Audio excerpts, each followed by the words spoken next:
Vamos receber o pastor Silvão, aplaudindo a Jesus e dando glória a Deus. Ô, glória!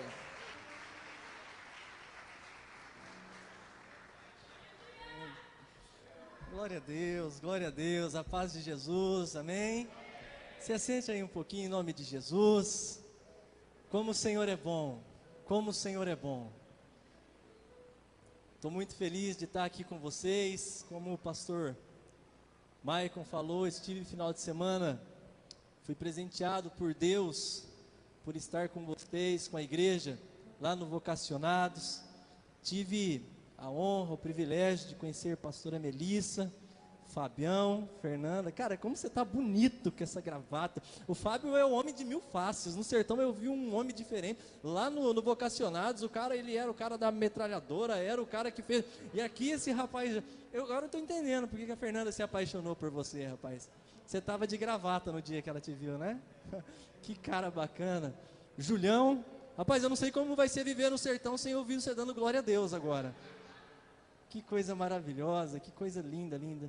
Estou aqui com o meu grande amigo, irmão em Cristo, Aguinaldo, o Uber, que me trouxe aqui de graça. Missionário é assim, né? Missionário está na graça, até de carona vem de graça, né? Deus abençoe, viu, Aguinaldo? Deus abençoe, pastora, pela confiança, ao pastor Maicon, aos irmãos, a todos da igreja. Estava conversando hoje, ali no WhatsApp, né? No WhatsApp, com a pastora, depois ela passou o contato do pastor Maicon.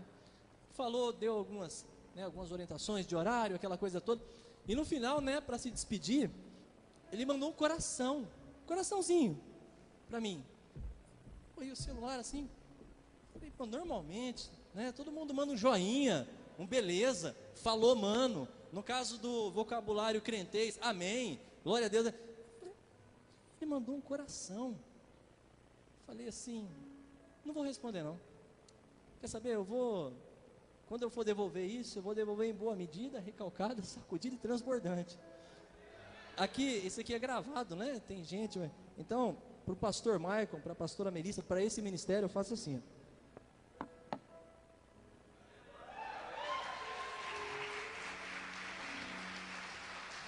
Amém? Meu nome é Silvan, sou casado com a mulher mais linda do universo, do cosmos, da criação. Jesus, quando fez ela, estava pensando única e exclusivamente em mim. Sou casado com a Gislaine, ela ia estar aqui com a gente hoje, mas quando estava saindo, chegou um punhado de gente lá em casa, ela teve que recebê-los, né? O irmão Aguinaldo viu a turma que estava lá, mas estou abençoado por estar casado com ela, estou abençoado por estar aqui, e estamos adorando ao Senhor, pregando o Evangelho no sertão, mais precisamente no estado do Piauí, numa cidade chamada Dom Inocêncio. Estamos lá no sertão há um pouco mais de 3 anos e meio, quase 4 anos, quando o Senhor nos convidou gentilmente para estar no sertão. E hoje nós adoramos, pregamos o Evangelho ali, anunciamos Jesus, plantamos uma igreja ali nessa região há 1 ano e meio atrás, mais ou menos. Estamos à frente daquele trabalho, mas o nosso coração ele queima por anunciar Jesus, por falar daquilo que Ele fez em nós, através de nós. O nosso coração queima por anunciar o Senhor àqueles que estão perdidos. Sou tio da Gabi. A Gabi parece muito com a Gi, ou a Gi parece com a Gabi? Tio do Wesley. Wesley também esteve com a gente lá, né, Wesley? Coisa linda. O cara que tinha vontade de comer calango. Glória a Deus, glória a Deus. Queria convidar você a abrir a sua Bíblia, se você a trouxe, a gente poder aqui entender um pouco mais daquilo que o Senhor tem para as nossas vidas. Abra a sua Bíblia no livro de Deuteronômio, capítulo de número 25. Deuteronômio, capítulo de número 25. Enquanto você abre, eu converti no ano de 2007, converti na igreja do Nazareno, Central de Campinas. O único amigo que eu tinha crente naquela época, ele era da igreja Deus e Amor. Então saí da Nazareno, fiquei na Deus e Amor com ele, até conhecer a Gislaine, e voltamos para Nazareno, aonde nós adoramos e servimos o Senhor até irmos para o sertão.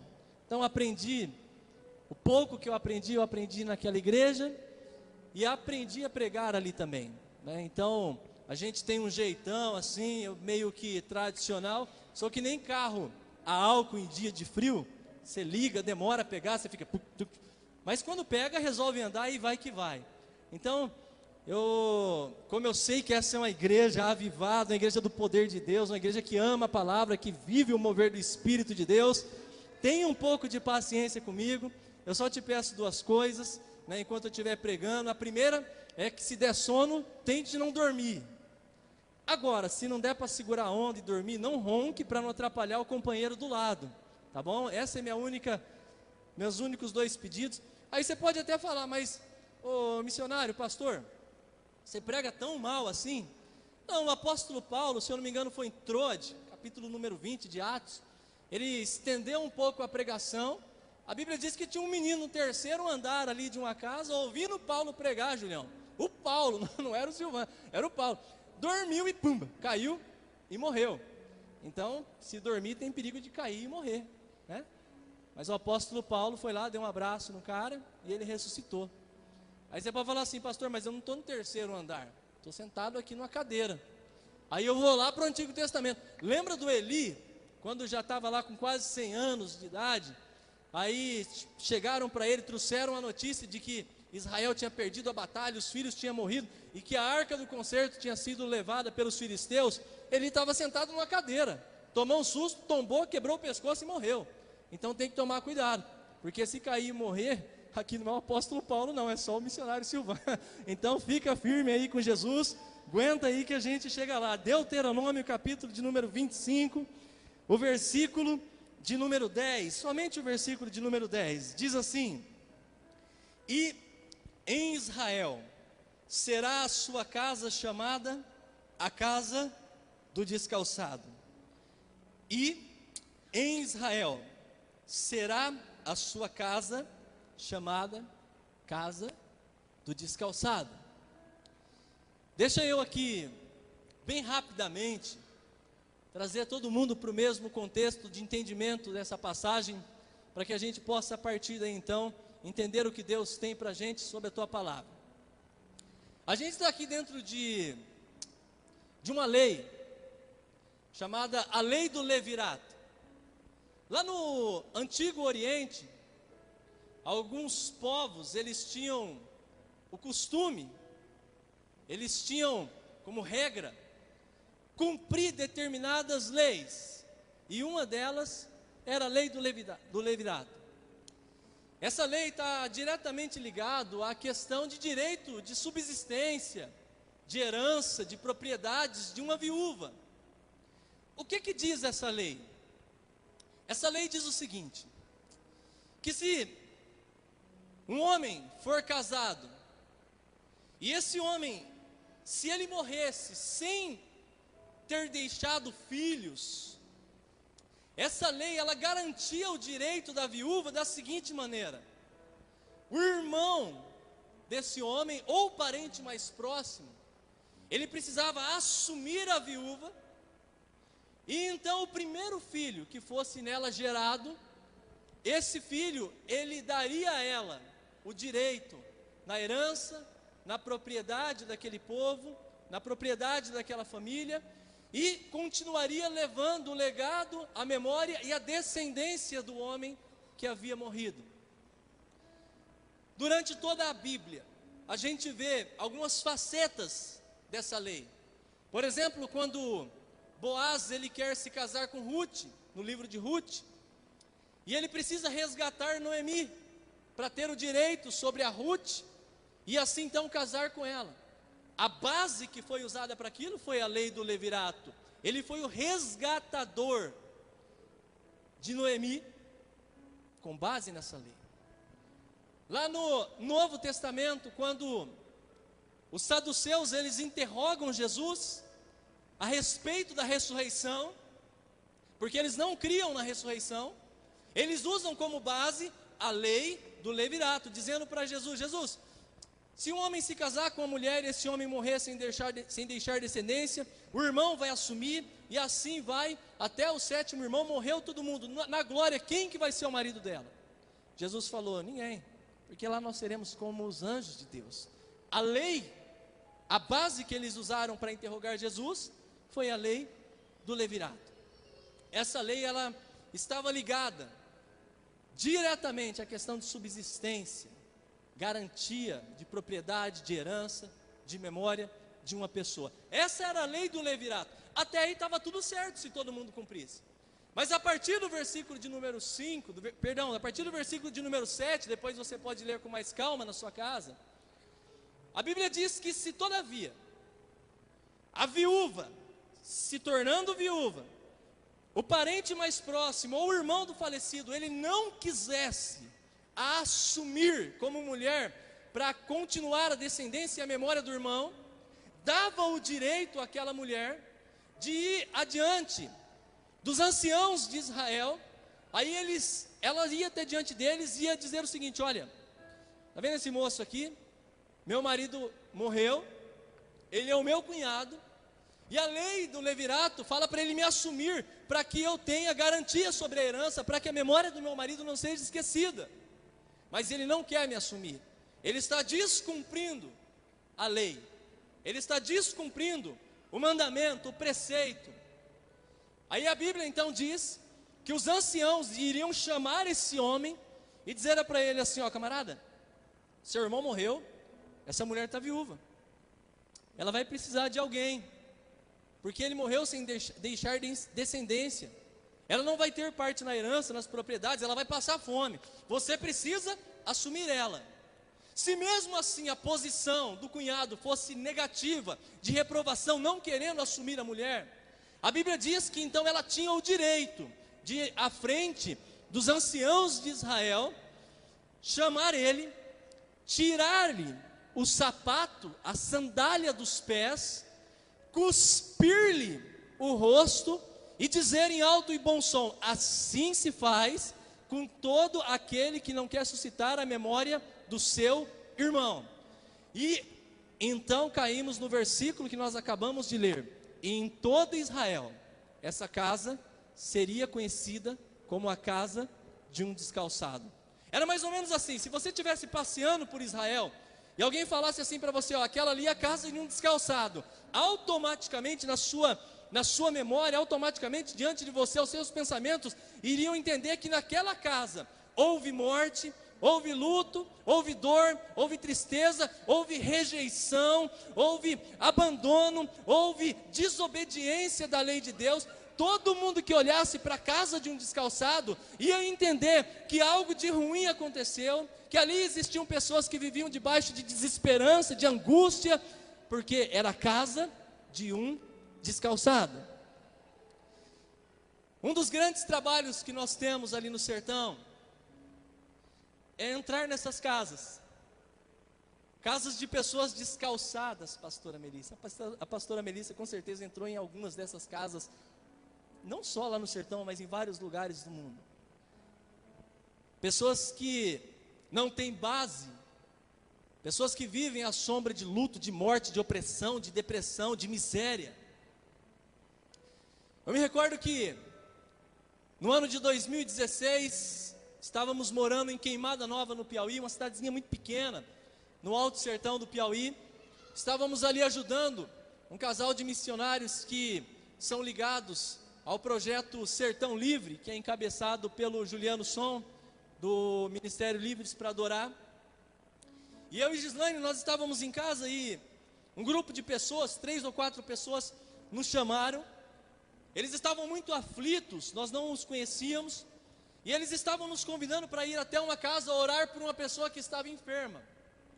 Então nós chamamos esse casal de missionários e nós fomos. A casa era um pouquinho afastada da cidade, da onde nós estávamos. Pegamos as nossas motos e fomos até essa casa. Quando nós chegamos lá, nós vimos uma casa muito simples, muito humilde, e um grupo muito grande de pessoas ali. Nós não sabíamos qual era o cenário, nós não sabíamos o que estava acontecendo ali, nós sabíamos que tinha uma pessoa ali que estava enferma. Quando nós paramos a moto, missionário Fábio, quando nós entramos na casa, a dona da casa, ela chamou a gente e contou um pouco da história. A filha que estava no quarto ao lado, ela, de alguns dias, a contar daquele tempo para trás, ela começou a passar mal, e eles começaram a procurar os médicos da região, da pequena cidade, não deram conta para descobrir o que havia acontecido com ela. Então eles foram para cidades maiores do Piauí, até chegar à capital, e ninguém sabia o que estava acontecendo com aquela menina.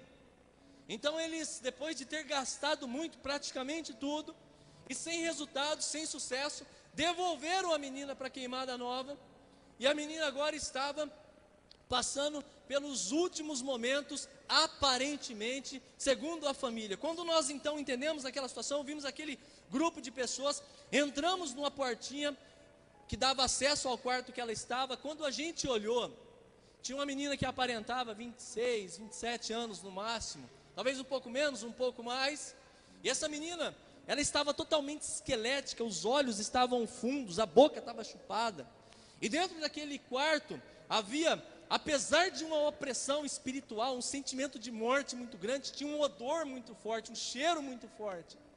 Nós ainda estávamos ali nos situando, tentando entender ali a situação, por onde começaríamos, porque a gente não estava entendendo aquele monte de gente. Depois, algum tempo depois, eu entendi que eles têm uma cultura, que quando a pessoa está prestes a falecer, muita gente visita, para ver se ainda pega a pessoa em vida, e às vezes a pessoa está respirando, o cara já coloca uma vela na mão dela, para que ela possa passar para o outro lado iluminada.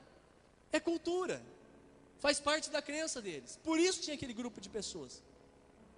Aí nós sentamos ali, olhei para um lado, o marido dela desesperado, chorando, os filhos chorando, a mãe chorando, todo mundo chorando, ela com a respiração muito lenta, com a respiração muito pesada. Aí nós falamos assim: o que a gente vai fazer aqui, Senhor? A gente não sabia da gravidade daquela situação. Era uma casa de descalçado, era uma casa de morte, era uma casa que estava vivendo, ainda que em vida, mas o luto daquela menina. Era uma casa que tinha desespero. Aí nós estávamos com violão, começamos a tocar um violão, adorar o nome de Jesus ali. Aí aquele sentimento opressor de morte, aquele peso que estava naquele lugar, foi mudado. Alguém chegou naquele quarto. Aquele peso, ele saiu, e a presença dele estava tão notória ali, que o nosso coração começou a se alegrar, e a intensidade da adoração começou a aumentar. E nós começamos a adorar Jesus, e nós fechamos o olho, e aí a gente já nem imaginava mais que estava num quarto daquele, a gente parecia que estava no céu. A adoração foi fluindo, A Gislaine estava sentado na beira da cama, eu estava sentado com um violão em outra cadeira, e os dois missionários aqui à porta. Houve um determinado momento em que a presença de Deus foi tão gloriosa, que a Gislaine, ela se atirou, ela literalmente se dobrou, ela se jogou sobre aquele corpo praticamente desfalecido daquela menina, e começou a ministrar em linguagens espirituais sobre o ouvido dela, e começou a cantar e a cantarolar aquilo que nós estávamos cantando no ouvido daquela menina. E a presença dele era muito real, e a presença dele estava enchendo o nosso coração, estava enchendo aquela casa, aquele lugar. Irmão, pode ter casa de descalçado, pode ter casa de morte, pode ter casa de luto, quando o Espírito de Deus chega, todas as coisas são transformadas. E nós continuamos a nossa adoração, e nós continuamos a exaltar o Senhor naquele lugar. E a Gislaine começou a ministrar, e aquela menina começou a esboçar alguns ruídos, ela começou a gemer de uma forma diferente, e ela foi aumentando esses ruídos e esse gemido, e ela foi aumentando, até que aqueles gemidos se tornaram em algumas palavras que nós entendemos, e ela começou a falar: não para, pelo amor de Deus, não para. Em alguns minutos de adoração, essa menina, ela foi restaurada, essa menina se colocou sentada, depois se colocou de pé. Em 2 semanas ela estava na igreja. Sabe por quê? Porque Deus nos chamou para entrar em casas de descalçados. Deus nos chamou para entrar em casas de descalçados. É o Espírito de Deus que nos leva. É o Espírito de Deus que nos convida a ser luz onde existe trevas. Essa é a casa de descalçado. Talvez você mora do lado da casa de uma pessoa descalçada. Talvez a sua família seja uma família de pessoa descalçada, de pessoa desesperançosa. Você pode mudar a realidade daquele lugar. Talvez uma das histórias bíblicas mais famosas de casa de descalçado está em Gênesis capítulo de número 38, a extraordinária história de Tamar e de Judá. Deixa eu resumir para você de uma forma bem breve. Judá, depois que os seus irmãos haviam vendido José, ele resolve sair da casa do seu pai, vai para uma outra terra, se hospeda na casa de um amigo, e ali ele encontra uma mulher, casa-se com essa mulher, e dessa união nascem 3 filhos. O primeiro, primogênito e mais velho, chamado o segundo, filho do meio, chamado Onã, o terceiro e mais novo, chamado Selá. Quando o ele chega na idade madura, Judá então ele vai e busca uma moça para se casar com o O nome dessa moça era Tamar. Mas a Bíblia fala, depois você se gerar curiosidade, leia essa história com calma na sua casa, capítulo 38 do livro do Gênesis. Quando ele traz Tamar, ela casa-se com e a Bíblia diz que o primogênito de Judá, o filho mais velho de Judá, ele fazia aquilo que era mal aos olhos do Senhor, e por isso o Senhor o fez morrer, e por isso o Senhor o matou. Nessa história a gente vai começar a perceber uma coisa, que toda vez que alguém erra o alvo, toda vez que alguém sai do propósito, toda vez que alguém pisa fora do caminho, toda vez que alguém descumpre a missão que lhe foi dada por Deus, alguém morre. No mundo físico ou no mundo espiritual. Só precisava ser um bom homem, um bom marido para Tamar, mas ele fazia o que era mal diante dos olhos do Senhor. Errou o alvo, e quando alguém erra o alvo, alguém morre. Nesse caso foi o próprio Aí entra em vigor a lei do levirato, obviamente que foi inclusa na lei de Deus lá com Moisés, mas já era praticada antes. Aí Judá então chama o segundo filho, Onã, e fala assim: Onã, cumpra com ela o levirato, assuma a sua cunhada, e o seu filho, o primeiro filho, levará a memória e a descendência do seu irmão falecido. O Onã não gostou da história. O Onã então, ele tomou a Tamar para si, ele tinha relações íntimas com ela, porém ele derramava o sêmen na terra. E Deus, observando isso, Deus também não gostou dessa história e o fez morrer. Onã errou o alvo, e quando alguém erra o alvo, alguém morre. Nesse caso, foi o Onã. Mas ainda existia o terceiro e mais novo dos filhos, Selá. Selá ainda era muito jovem, não podia tomar a Tamar como mulher. Então, Judá chama, fala: Tamar, volta para a casa do seu pai, cubra-se com vestes de luto até o meu filho mais moço chegar à idade madura, para que eu dê ele a você como marido e ele suscite a memória dos irmãos que faleceram. Tamar, ela cumpriu. Tamar, ela volta para a casa do seu pai, aguarda com paciência até que o terceiro filho se torne homem maduro para assumi-la como mulher.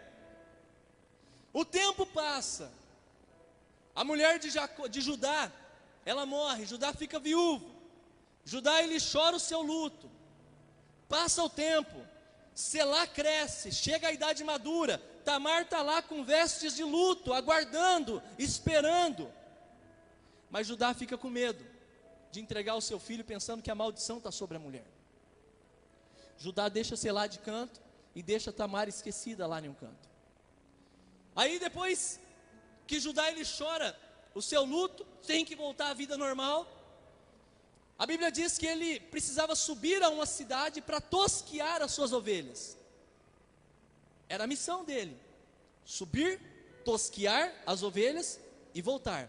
Subir, tosquiar e voltar. Subir, tosquiar e voltar. Simples. Ele então pega as suas ovelhas, se põe no caminho para subir até essa cidade, para tosquiá-las. E alguém, sabendo disso, vai lá na casa do pai da Tamar e fala: Tamar, o seu sogro Judá, que te largou esquecido aqui, porque o Selá já é homem maduro, ele te largou esquecido, ele está subindo para tosquiar as ovelhas. Tamar então tem uma ideia, ela troca as suas vestes de luto, coloca em si vestes de uma prostituta cultual, cobre o rosto e fica à beira do caminho. O Judá então ele está subindo, ele estava no seu propósito: eu tenho que subir, tosquiar e voltar. E aí no meio do caminho, os olhos de Judá se voltam para Tamar. Só que ele não sabia que era Tamar, pensava que era apenas uma prostituta cultual. Ele então foi seduzido pelo olhar de Tamar. Ele se aproxima dela e, seduzido por aquele olhar, pelos desejos mais íntimos da sua carne, ele fala: o que eu preciso fazer para me deitar com você? Eu quero ter um minuto de prazer com você. Eu quero ter um momento de alívio para os desejos da minha carne. O que eu preciso fazer para me deitar com você? O que você tem? Ele falou assim: eu posso te dar um cabrito, mas eu posso te dar só amanhã, porque eu tenho que ir, tosquiar e voltar. É minha missão. Ela falou: tudo bem, a gente faz isso então. Só que é o seguinte: quem me garante que você vai voltar? Para isso você precisa me deixar um penhor, uma garantia. E depois do penhor, depois da garantia, eu sou toda sua. O que você tem? Julião, a única coisa que ele tinha era o selo, o cordão e o seu cajado. Coisas características e tradicionais de pastores da época, de homens importantes da época. E ele falou: eu só tenho isso, meu selo com o cordão e o meu cajado. Ela falou: então me dá. Ele penhorou o seu selo, ou o sinete, o seu cordão e o seu cajado. E então ele se deitou com ela e se relacionou com ela, com a própria nora, pensando ser uma prostituta cultual. Depois disso, ele coloca de novo seus trajes e segue o seu caminho, segue a sua missão. Só que as coisas não funcionam desse jeito. Não é desse jeito que as coisas funcionam. A gente não pode chegar e penhorar as coisas de maior valia para a gente. O selo com o cordão e o cajado, ele diz muito mais do que simplesmente aquilo que nós estamos ouvindo aqui. O selo ou o sinete, ele simbolizava a identidade de um homem, a marca de um homem. Normalmente quando ele ia negociar alguma propriedade, o selo era aquilo que eles utilizavam para cravar na argila e deixar a marca da negociação: eu comprei essa propriedade. O selo do cristão, segundo Efésios capítulo 1, versículo 13, é o Espírito Santo de Deus. O Espírito Santo de Deus nos selou, Ele nos marcou, colocou-nos em nós uma identidade, e dizendo para todo mundo que nós somos propriedade exclusiva de Jesus. O grande problema é quando a gente tenta barganhar, negociar, penhorar as coisas mais valiosas que Deus colocou em nós, para ter minutos de prazer com o mundo, minutos de prazer com o inimigo, minutos de prazer para satisfazer somente as nossas vontades e os nossos desejos. Mas não foi só o selo que ele penhorou. Dentre muitas simbologias, significados, o cajado também tinha a simbologia, ou tem a simbologia, de autoridade. Quando Judá estava entregando para Tamar o seu selo, ele estava entregando a sua identidade, a sua marca, mas também estava entregando a autoridade que tinha como pastor de ovelhas.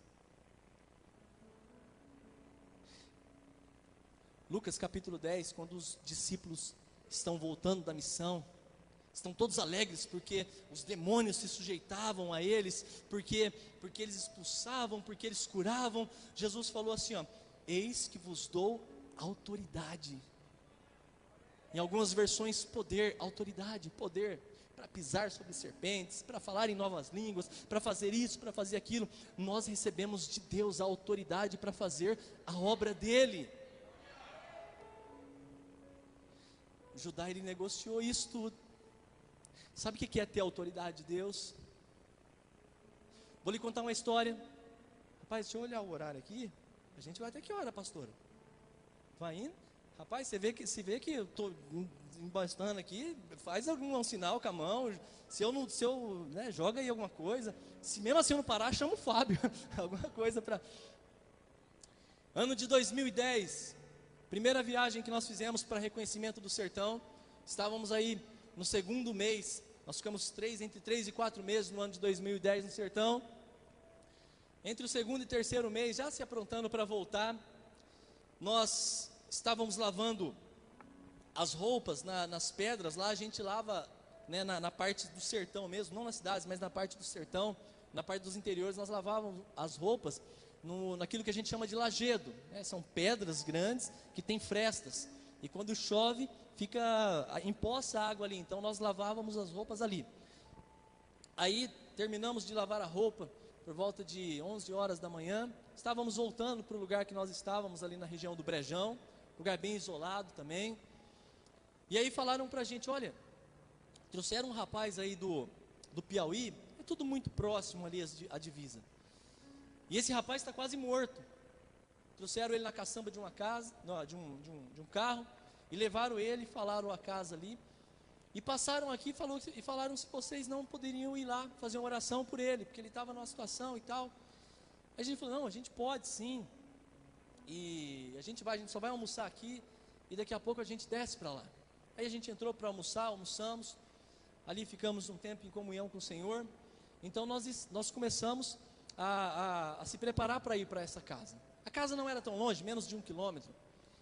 E quando nós estávamos mais ou menos no meio do caminho, uma menina veio na nossa direção, correndo, chorando, desesperada, e gritando: pelo amor de Deus, o meu tio morreu, o meu tio morreu, o meu tio morreu, o meu tio morreu, corre, corre que o meu tio morreu. E aí quando nós percebemos, era a casa que nós estávamos indo. Então nós corremos até ali, e quando nós entramos na casa, eu vou tentar descrever para você a cena que eu vi ali. Tinha uma casa muito simples também. Tinha um rapaz caído no chão, e com essa parte toda suja de sangue. Eu acredito que conforme ele caiu, deva ter caído com o rosto no chão e deva ter machucado alguma coisa. Já havia alguns minutos ali, talvez 5, 10 minutos, ele naquela situação. E quando eu trabalhei na Autoban, eu recebi vários treinamentos de primeiros socorros, aquela questão de fazer massagem cardíaca. E quando eu olhei aquela situação que a gente entrou, a casa tinha algumas pessoas, o rapaz caído, eu já fui em cima dele, já fui procurando pulso, não tinha mais pulso, já fui tentando ouvir a respiração, não tinha mais respiração. Coloquei a mão no peito dele para começar a fazer uma massagem cardíaca. Alguém falou no meu ouvido: eu não te chamei para ser paramédico. Ele estava ali. Você sabe qual que é o nosso problema? É que a gente pensa que ele só está com a gente quando a gente está sentindo alguma coisa. O Espírito Santo não é um sentimento, ele é uma pessoa. Se você sentiu ou não, ele está aqui, ele é uma pessoa. O fato de eu não estar sentindo a minha esposa porque ela está lá em Sumaré, não quer dizer que ela deixou de ser uma pessoa. Ela continua sendo uma pessoa. É como o Espírito Santo. Mas às vezes você chega, você está apavorado, você nunca lidou com aquela situação, você nunca viu aquilo na sua vida, então você fica apavorado, você quer agir com as forças do homem, com as forças naturais. Alguém falou no meu ouvido: você não é um paramédico, eu te chamei aqui para ser luz. Eu respirei fundo, olhei para aquele camarada, não tinha mais pulso, não respirava. Isso já tinha se passado 10, 15 minutos, né, do tempo que ela foi chamar, correr até o tempo da gente chegar. Então, e nisso chegou a Gislaine com um outro irmãozinho que estava com a gente lá. Chegou próximo, eu falei: vamos orar aqui. Quando eu falei vamos orar, o dono da casa, ele se irritou, já estava desesperado, e ele falou: mas vocês crentes não respeitam nem morto. E naquele momento o Espírito de Deus tomou meu coração com ousadia, apontei o dedo para ele e falei assim: se você não acredita, você sai daqui, porque hoje meu Deus vai fazer um grande milagre na sua casa. Julião, já estava dito. Já estava dito. Aí eu pensei, o que a gente vai fazer agora? Bom, se já falou, vamos orar. Então nós começamos a levantar um clamor ali. 3 minutos, Senhor, Senhor, o Senhor é o dono da vida. Dava uma olhada, o cara morto. Senhor, Senhor, põe as tuas mãos, Senhor. Se a alma dele estiver em algum lugar, no inferno, no purgatório, não sei lá, manda de volta aqui. Olhava, o cara estava ali. Mas tinha uma voz falando com a gente, insista. E nós continuamos a orar. Aí a presença é maravilhosa, né, pastor? Oramandarabaçu e caramandarás. A presença é maravilhosa. A presença transforma gatinho em leão. A presença transforma leão em gatinho também, se necessário for. Então nós começamos a clamar a Jesus ali com mais intensidade. E quando eu olhei aquele menino, que isso já tinha passado quase 20 minutos, meia hora talvez, não sei. Quando eu abri os olhos, esse menino já estava mexendo. Essa parte aqui, com os olhos fechados, mexendo essa parte dos olhos. Aí, meu irmão, aí não teve mais como parar. Aí a gente começou a glorificar o nome de Jesus e determinar a vida sobre onde havia morte. Nós começamos a determinar. E aí daqui um momento, esse menino, ele fez assim, ó. Ele abriu os olhos. E quando ele abriu os olhos, ele olhou para mim, sabe o que ele me disse? A primeira coisa que ele me disse, ele falou ainda baixo ainda, ele falou assim, ó, eu escapei do inferno. Eu não sei o que ele viu do outro lado, mas foi o que ele disse. Porque quando a presença chega, a morte tem que sair para dar lugar à vida. É a presença. Sabe, queridos, descumprir o propósito, ou errar o alvo, ou sair do caminho, vai fazer muitas pessoas morrerem. Mas deixar de fazer também aquilo que Deus te chamou para fazer, vai colocar muita gente em risco. Chegou o momento de olharmos para Ele e falar, Senhor, eis-me aqui, envia-me a mim, eu estou disposto a ir aonde queres que eu for. Vamos voltar lá para terminar a história da menina, da Tamar. Depois de negociar o selo, depois de negociar o sinete, depois de negociar a autoridade, que era o seu cajado, o Judá, ele simplesmente se despede e tenta retomar a sua caminhada, a sua missão. Ele vai, chega a essa cidade, tosquia as ovelhas, e depois de tosquear as ovelhas, pede para o seu amigo, Irã, tentar encontrar essa mulher aonde havia sido marcado para restituir a sua identidade, para restituir, para pegar de volta a sua marca, a sua autoridade, mas não é assim que se faz. Não dá para barganhar, Judá. Toda vez que você for tentar barganhar com o diabo, você vai perder. Ele é astuto, ele levou 1/3 do céu. Não dá para barganhar com ele. Aí o amigo volta e falou, Judá, a prostituta, a mulher sumiu de lá. Aí o Judá falou, bom, então, deixa quieto, para que a gente não seja envergonhado, vamos voltar para casa. Voltou para casa. Só que não é assim que as coisas funcionam. Lembra que eu disse para você? Quando alguém erra o alvo, alguém precisa morrer. Quando alguém erra o alvo, alguém vai sofrer as consequências. 3 meses depois, alguém chegou para o Judá e falou assim, Judá, a Tamar, ela se prostituiu porque ela está grávida. O Judá, com o seu senso de justiça, aflorado, homem, viril, valente, que nunca errou na vida, ele falou assim, traga a Tamar que a gente vai mandar queimar ela. Ei, os nossos erros vão fazer pessoas queimar. Sabe o grande problema da igreja brasileira? Eu sou apaixonado pela igreja, irmão, mas também não posso dar uma de cego. O problema da igreja brasileira é que a igreja brasileira ela tem negociado os valores eternos, os princípios do evangelho, por momentos de prazer. E pessoas estão morrendo. Pessoas estão indo para o inferno. Você vai morrer, Tamar. Eu estou diante de você, eu sou Judá, 4º filho de Jacó. Não fui eu que vendi o José. Não fui eu que neguei o selar. Não fui eu que me deitei com a prostituta quando eu tinha uma missão. Não fui eu. Mas você vai morrer porque você se prostituiu. Aí a Tamar, aos 45 do segundo tempo, no desespero, pega um presente e fala assim, Judá, ó, o pai do filho que eu carrego no ventre é o dono desses pertences. Vamos ver, a gente já mata você e de repente já mata o cara. Quando Judá olha, era a identidade dele que estava cravada. Era a marca. Era a autoridade dele.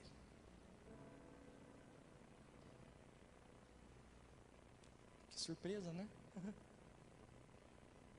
Que surpresa. Sabe o que acontece? Judá olha para ela. Mais justa é ela do que eu. Judá se arrepende. Só existe um meio de recuperar aquilo que um dia se perdeu. Quando houver arrependimento genuíno, verdadeiro. Sabe, queridos irmãos, por alguns anos, parecia que de uma forma muito distante, eu sentia Deus me chamando para algo que eu não entendia muito bem o que era. Mas o dia que Ele falou comigo de uma forma clara, eu sou meio lento para entender algumas coisas. Acho que a senhora já percebeu, né, pastora, que eu demoro. Sou meio lento para entender algumas coisas. Mas quando eu entendi, quando Ele me deu a direção, quando Ele clareou as coisas, eu não perdi muito tempo. Sabe, irmãos, hoje a gente não pode perder muito tempo no nosso campo missionário, lá onde a gente está. A gente trabalha com pessoas que têm desejo suicida. Vocês foram lá, ninguém sabe explicar aquilo, nem a gente. Você pergunta para todo mundo, colocar uma maquiagem em cima daquilo. Mas é um grande... Eu recebi ontem, se não me falha a memória, ontem ou anteontem, uma menina de 13 anos, que está na nossa igreja lá, dizendo, pastor, pelo amor de Deus, volta, senão eu vou me matar. Aquelas pessoas que vocês ministraram, 80% já tentaram suicídio. Aquelas pessoas da nossa igreja. Cidade muito depressiva, muito isolada. Tem dias que dá vontade de quebrar tudo, enfiar a cabeça debaixo da mesa. Mas Ele está lá também, sabia? Ele está lá em Moçambique, com a igreja. Está lá na Bolívia. Está lá na Bolívia, tá. Está lá no vale. Sabe por que Ele pode fazer isso? Porque Ele é onipresente. A gente não, Ele é.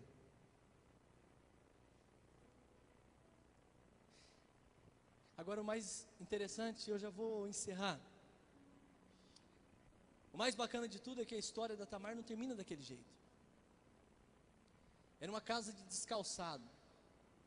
Era uma casa que havia luto, rejeição, morte, humilhação, justiça humana. Mas não terminou daquele jeito, porque quando Judá olhou e se arrependeu, falou, mais justo é você do que eu. Os filhos dela nasceram, Pérez e Zerá, um casal de gêmeos. Quase que eu falo, um casal de gêmeos lindo, é uma coisa que eu vi, né? Mas o mais interessante é que sabe o que Deus faz quando alguém como você, como eu, se dispõe aí? Ele calça os pés. Abre comigo, por gentileza, a sua Bíblia, para a gente encerrar. Efésios,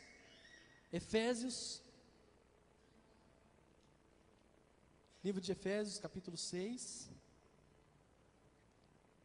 versículo de número 15. Efésios, capítulo 6, versículo de número 15. Já estou caminhando para os finalmente aqui. Diz assim, aqui nós temos um contexto que o apóstolo Paulo está fortalecendo a igreja, mostrando aí uma armadura de Deus, e a gente vai pensar só esse versículo para saber como se calça os pés de um descalçado. Versículo 15 do capítulo 6 de Efésios, calçando os pés com a disposição, ou com a preparação, dependendo da sua versão, calçando os pés com a disposição para o evangelho da paz. Irmãos, nós podemos calçar os pés de pessoas descalçadas quando nos dispomos a pregar o evangelho da paz. E quando uma pessoa, ela ouve o evangelho da paz, quando existe o arrependimento, quando o evangelho é pregado, eu vou ler para você, Mateus capítulo de número 1, versículo de número 1 em diante, diz o seguinte: o livro da genealogia de Jesus Cristo, filho de Davi, filho de Abraão. Abraão gerou a Isaque, Isaque gerou a Jacó, Jacó gerou a Judá e seus irmãos, Judá gerou de Tamar, de quem que eu falei? De Tamar. Judá gerou de quem? Judá gerou de Tamar a Pérez e a Será. Quando um descalçado conhece o evangelho, ele volta a ter os seus pés calçados e a história dele se mistura à história do Filho de Deus, à história do Cristo. Ele é o único que tem poder de tirar alguém do império das trevas e transportar para o reino do Filho do seu amor. Você acredita que Deus pode usar a sua vida para calçar os pés dos descalçados? Então, se você acredita, se coloque de pé em nome de Jesus.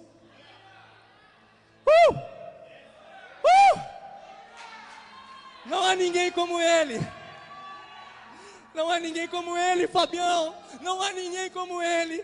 Pastora, não há ninguém como Ele. Fer, não há ninguém como Ele. Lá no Éden, o Adão, ele foi descalçado pela serpente, e consequência disso, toda a humanidade se tornou uma humanidade de pessoas descalçados. Mas você sabe o que é maravilhoso? É que lá no Calvário, Jesus, ele pegou um sapato e calçou os pés da humanidade novamente. Os pés rachados, cansados e errantes foram calçados com a preparação do evangelho da paz. Na cruz do Calvário, quando ele disse: está consumado, telestai, está pago, está pago, está pago, está pago, está pago, está pago, está pago e está pago. Ele é aquele que calça os pés dos descalçados. Tu és maravilhoso, Senhor.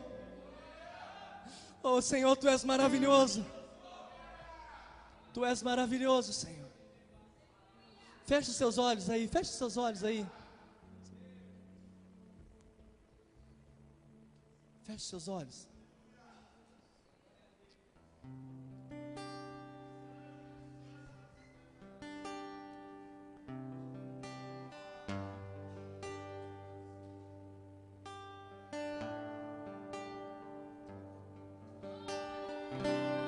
Nosso amigo Santo Espírito.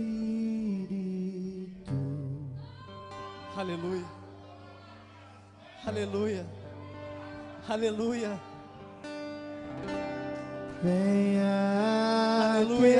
aquecer os corações.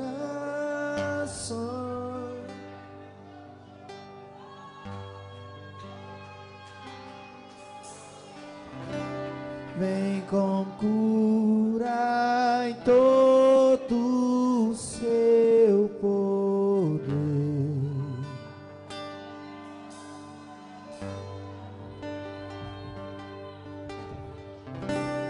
Vem manifestar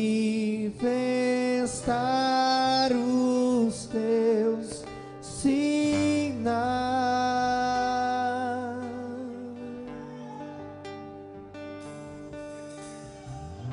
E o que dizer, e o que fazer quando Ele vem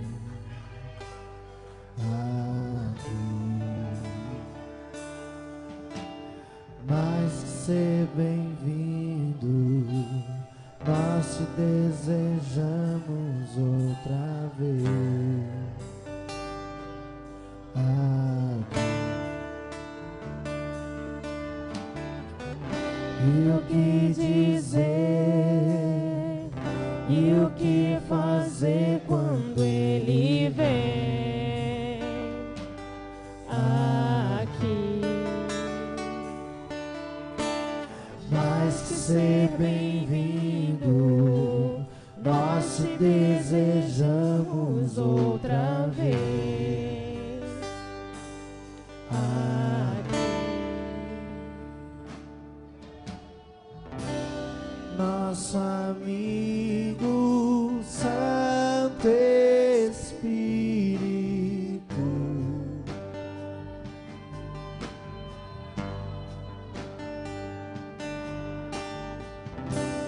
venha aquecer os corações.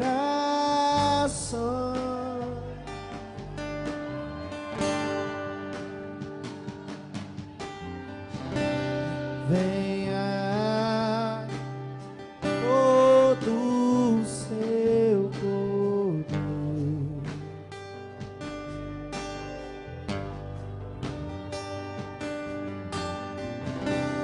Vem manifestar os teus sinais.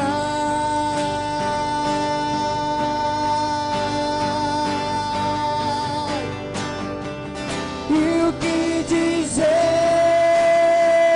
e o que fazer quando ele vem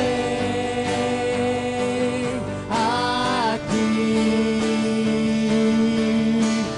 Mais que ser bem-vindo, nós te desejamos outra vez aqui.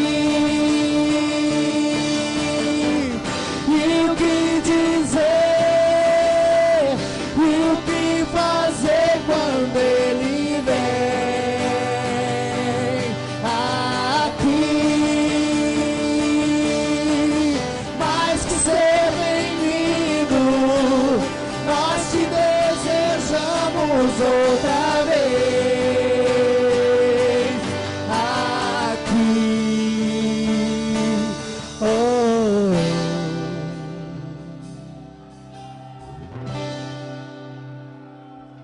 oh,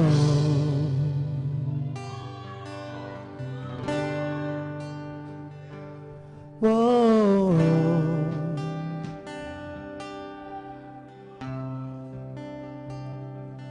oh,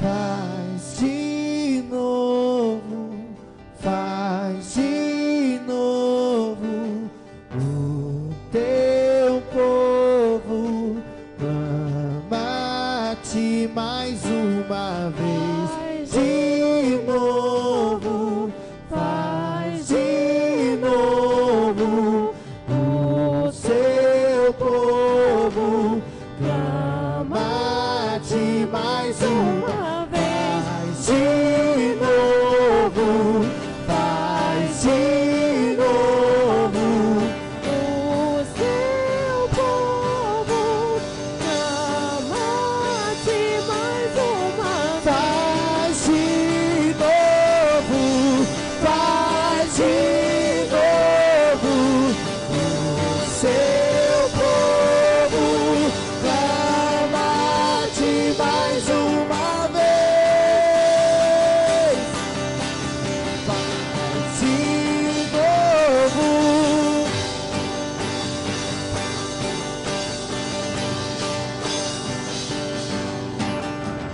E o que dizer, E o que fazer quando ele vem aqui? mais que ser, Bem-vindo, nós te desejamos outra vez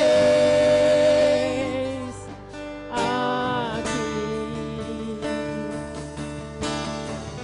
e o que dizer, e o que fazer quando ele vem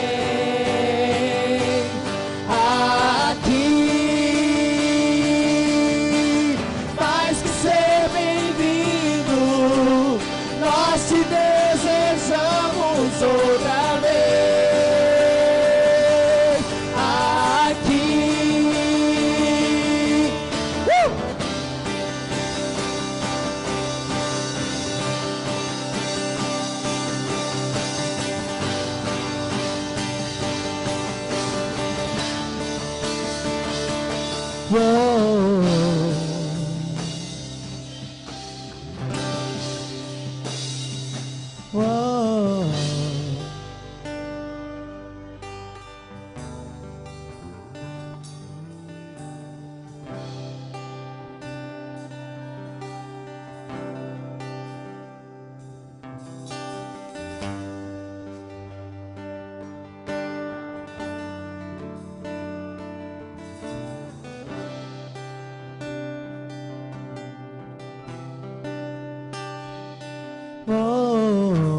Levante sua mão para adorar Jesus. Faz de novo. Só não sente quem não quer. De novo. Aleluia. O seu povo. Aonde você estiver, adore a Jesus. Bate mais uma vez. Faz de novo. Faz de novo. O seu povo. Oh, aleluia.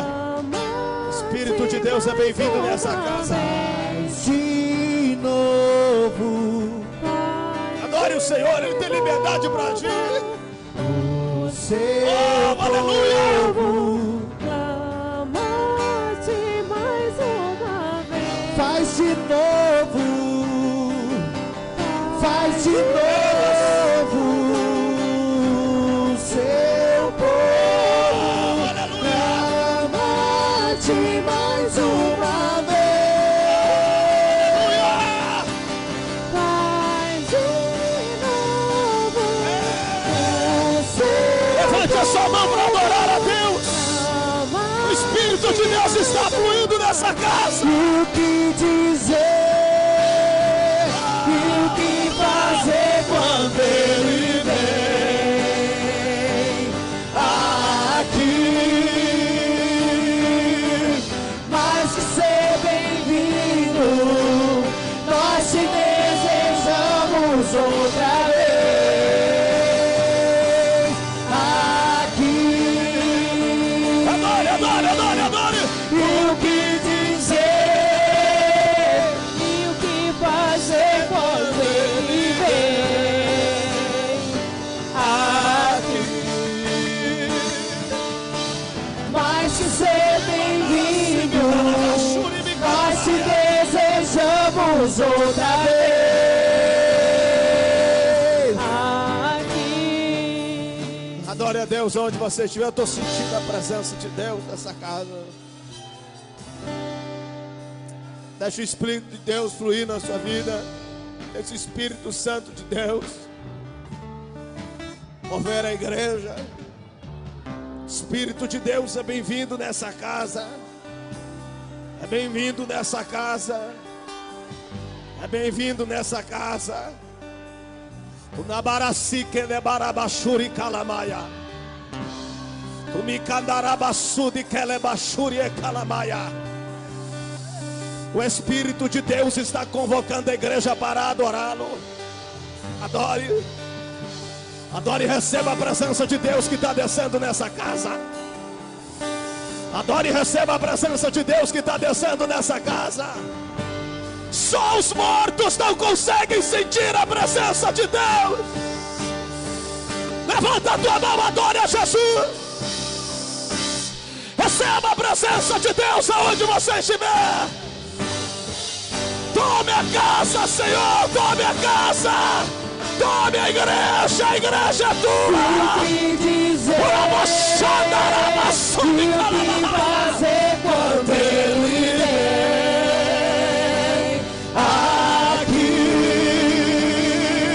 aqui?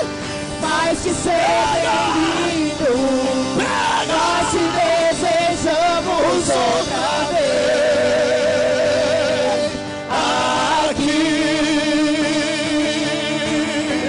E o que dizer? E o que fazer quando ele vem aqui? Mais que ser bem-vindo, nós te desejamos outra vez.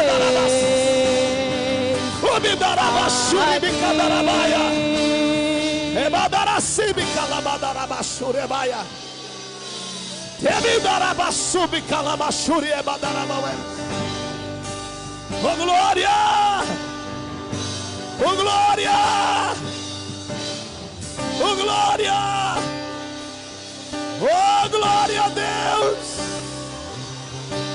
Oh glória a Deus!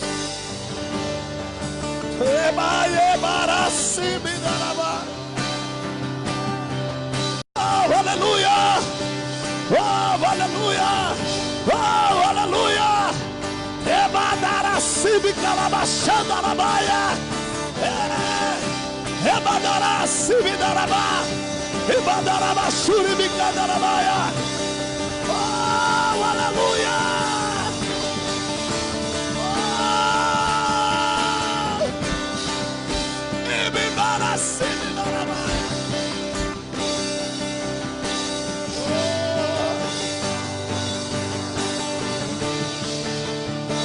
E o que dizer?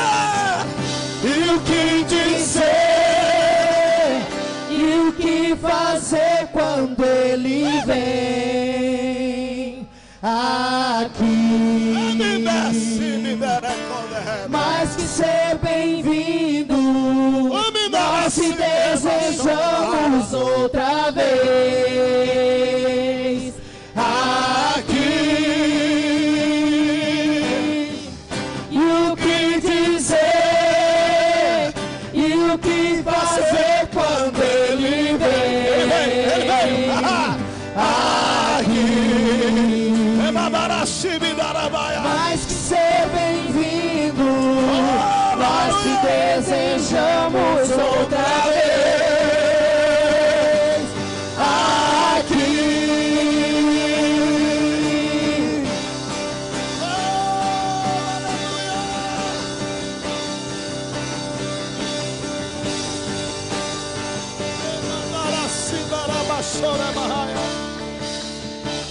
Faz de novo, faz de novo o seu povo.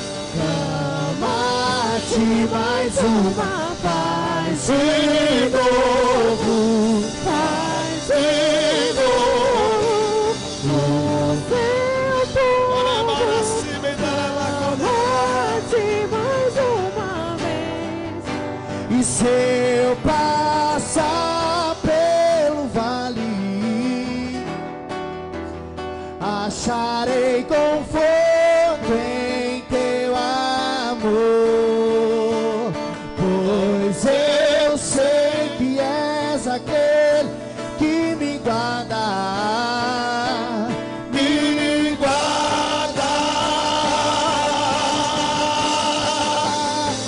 Em teus braços é o meu descanso, em teus braços é o meu descanso. Sai do seu lugar, dá um abraço em alguém. Dá um abraço em alguém, diga para ele: o Espírito de Deus está te envolvendo hoje aqui. Dá um abraço em alguém aí do seu lado, diga para ele: receba o abraço do Espírito de Deus.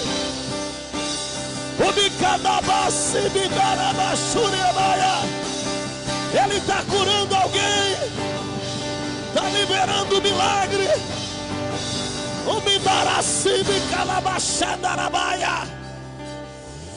Oh, glória a Deus.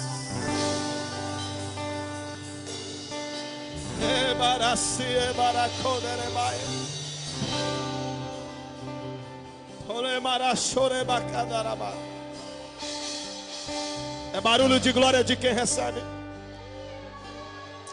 Levante as suas mãos e celebre o Senhor. Já pensou se agora as trombetas tocarem, da igreja subir? Nós subiremos nessa nuvem de glória. Quanta gente queria estar no seu lugar, recebendo esta presença de Deus, mas não pode, não conhece. Mas o Espírito de Deus te envolveu,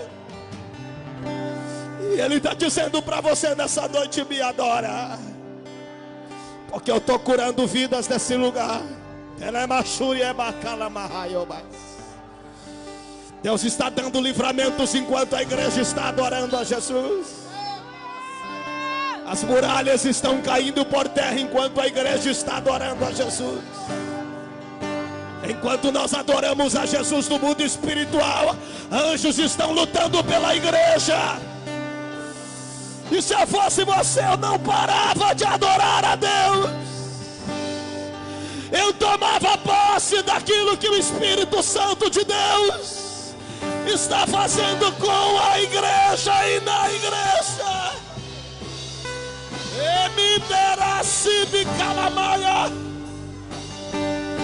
umidaracibe calabachure barraia. Oh Deus,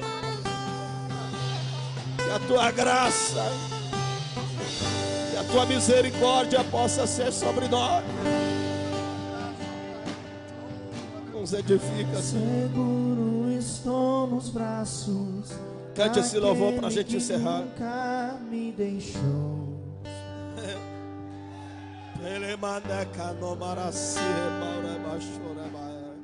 Seu amor perfeito sempre esteve repousado em mim. E seu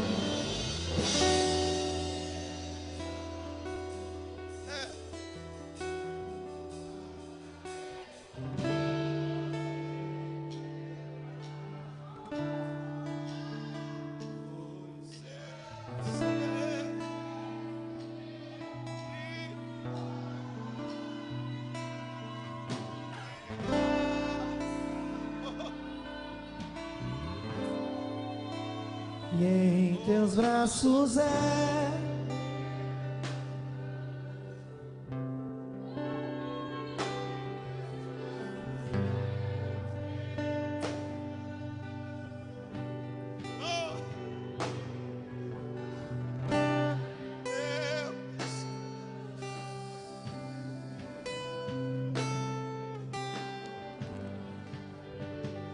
Existe alguém aqui nessa noite que está afastado do Evangelho? Ouviu a palavra? Quer voltar para Jesus?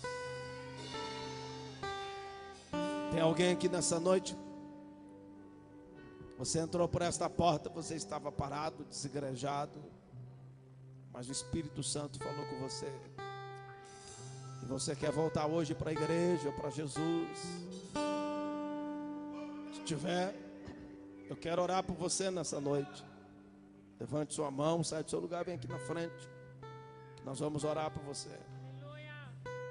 Servir a Jesus é a coisa mais especial que tem nessa terra. A igreja não dá glória porque não está entendendo que Jesus está salvando pessoas aqui. Se eu fosse você, eu aplaudir, dava glória a Deus.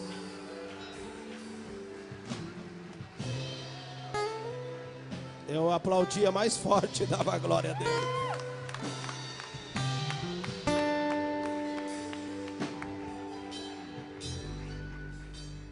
Um dia Jesus estava pregando um sermão duro. As multidões que o seguiam, que o ouviam, começaram a abandoná-lo. E alguém disse: Senhor,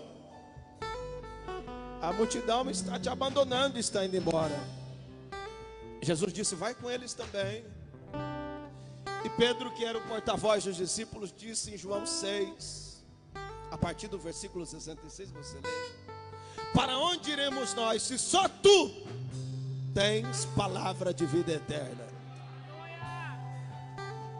O homem pode bater na porta que ele quiser, mas ele nunca vai encontrar solução dos seus problemas se não for na presença de Cristo Jesus. Quem não consegue viver sem Jesus aí, diga amém. Diga: eu não vivo sem Jesus. Eu não vivo sem Deus. Servir a Deus é mais do que estar dentro de uma igreja, é ter um relacionamento com Ele. O cristianismo é a única religião que os seus adeptos têm intimidade com Deus a ponto de chamá-lo de amigo. Nenhuma religião do mundo chama o seu Deus de amigo. Só o cristianismo tem isso. Você sabia disso? Porque Deus quebrou essa parede da separação e trouxe aos homens a graça. E a graça de Deus é tão generosa que nós podemos chamar o nosso Deus de amigo. Amigo. Só o cristianismo tem isso. Nós temos um Deus que compartilha as nossas necessidades. As nossas necessidades é compartilhada com Ele. E não existe nada melhor do que servir a Deus. Vocês estão felizes pela vida desses jovens? Digam amém. Tem mais alguém aqui? Se tiver, a última oportunidade para você sair do seu lugar e vir aqui na frente, para a gente orar por você. Você que ainda não aceitou Jesus como Salvador da sua alma, quer entregar a sua vida a Jesus, tem alguém?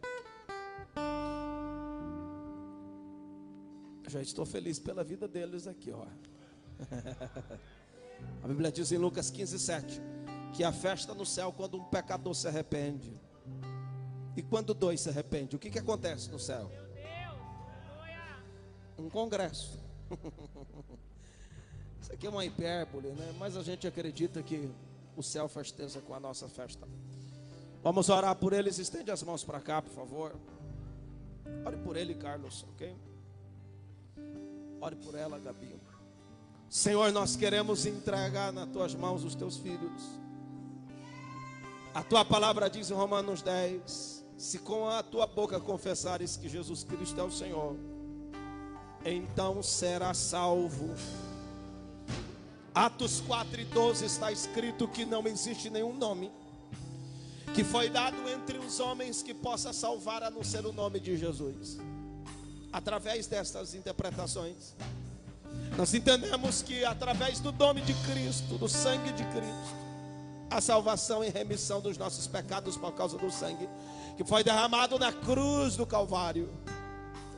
E pedimos ao Senhor agora, ó Deus, que fortaleça estes jovens, que eles te sirvam de corpo, alma e espírito. Nós profetizamos, Senhor, uma nova vida em Cristo Jesus, e os recebemos do corpo de Cristo, para a glória do teu santo nome. Eu quero que todos os homens, todas as mulheres a despertar e saia do lugar, venha dar um abraço carinhoso neles e dizer que eles são bem-vindos nessa casa.